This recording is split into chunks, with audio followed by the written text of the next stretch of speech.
Hello, everybody. Kathy and Dana here. It's 1:11 on April 10th. I'm in Pacific time. Kathy's got what? It's 5:11? 11. Okay. On what is it? It's Atlantic time. It is. Yes, we're Okay. unique. Okay. So we're in the portal of 1:11, make a wish.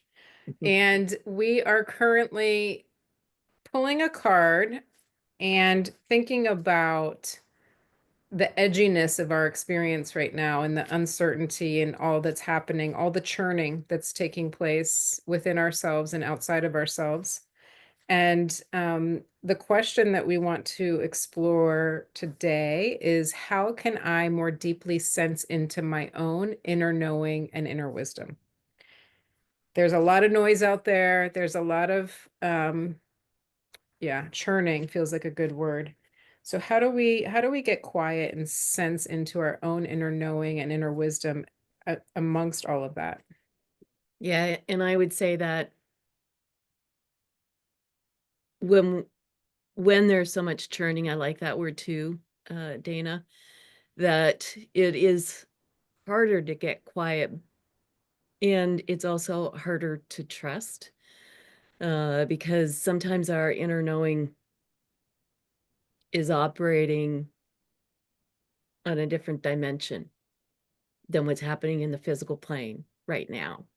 And it can feel contrary to what we're experiencing in the physical world. And so I like this question because it's really asking us to not just tune in, but to trust what we're the messages that we're receiving. And if we can stay on that frequency, Hmm. I then love what you're saying right now because it just makes me think of like it's there, it's available. But if we're not tuned into that dimension and frequency of the part of us that knows everything, right, which I right. feel like that's the key, and somehow I lose it. I lose tracking that all the time. It's like, okay, I do too. on. Okay, good. All right. So, how can I more deeply sense into my inner knowing and inner wisdom? Let's see what the cards have to say. Get out of our own way and see what these things say to us. Connect to that frequency you're talking about, Kathy.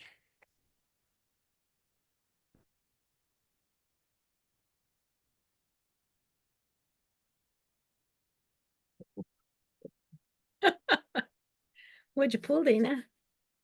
So I'm again working with the Wildwood Tarot, and I pulled the Hearth Fire, Ah, the Eight of Bows. huh. And so there's a bunch of folks kin hanging out around the fire, celebrating, staying warm, staying close to each other, community. I also see this as an ancestral card. That's how I use it oftentimes, is the ancestors being Mm. close Oh, by. right. Um, but I think you could see it both ways. I could feel it both ways. So being in community, being embodied, being in the reverie of life and Mm. enjoying in the flow. Mm. Um, yeah, enjoying what's here and present, even though all the cuckoo-ness is around us in the outer world. There's so much that we can tune into that's close by. We're fortunate and privileged enough for that. And then also remembering the ancestors and the other dimensions. I did a visualization today that Kathy created on meeting your spirit guide. And Mm. one of my spirit guides is an ancestor I call Shayla.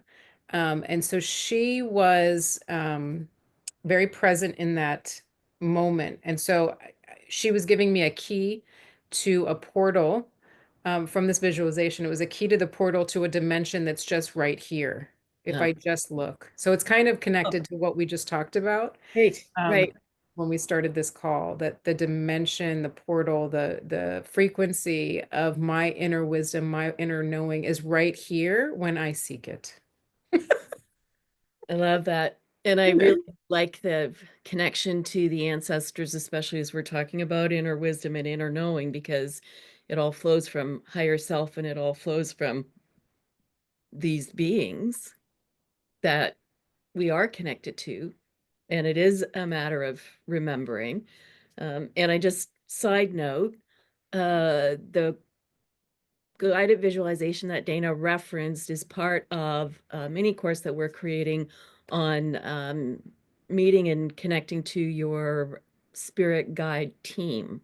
And that's a course that's going to be available very, very soon, and super excited about it. All right, this is the card that I pulled, which I find kind of interesting. It's called Protection. Mm. Mm. And she's got the world in her hands, Mm. the earth. Goosebumps. Mm-hmm. And there is light emanating off of her. And, part of being able to access our inner wisdom is, what are the boundaries we need to put around ourselves to protect ourselves from the churn and the noise and the, endless back and forth of, you know, all that social media stuff and all of that. And I think not to be not aware of what's going on, but to not let it seep into our consciousness so deeply that it's the only thing we're aware of. And so it's interesting that, to me, the light sort of reflects a little bit the fire that was in your card. Mm-hmm. Thinking about symmetry that we talk about before, there's a center in the card, in both of the cards, that Mm-hmm. is full of light and offering that out. And while this card it is protection, there's such a look of serenity on the face of this guide. And I think that that's a little bit of how do we access our own inner knowing and inner wisdom is by protecting ourselves from just all of the things that are going to throw us off our center and our ground. Mm-hmm. Yeah. Yeah. What frequency are you tuning into? Hmm. Literally, with social media and all the things, Right, or not? right, The guidance that's available to us, the ancestors, the spirit guides, our higher selves, that frequency, or the cuckoo right. world that we live in. Yeah. Hmm. And this again is from the spell casting oracle, which I've been drawing from for Hmm. this, and have been feeling really called to that deck for this purpose, of the tarot pulse of the moment. Yeah, totally. All right. So, how can you more deeply sense into your own inner knowing and inner wisdom in these turbulent times? So, tend the hearth fire and cast those spells of protection.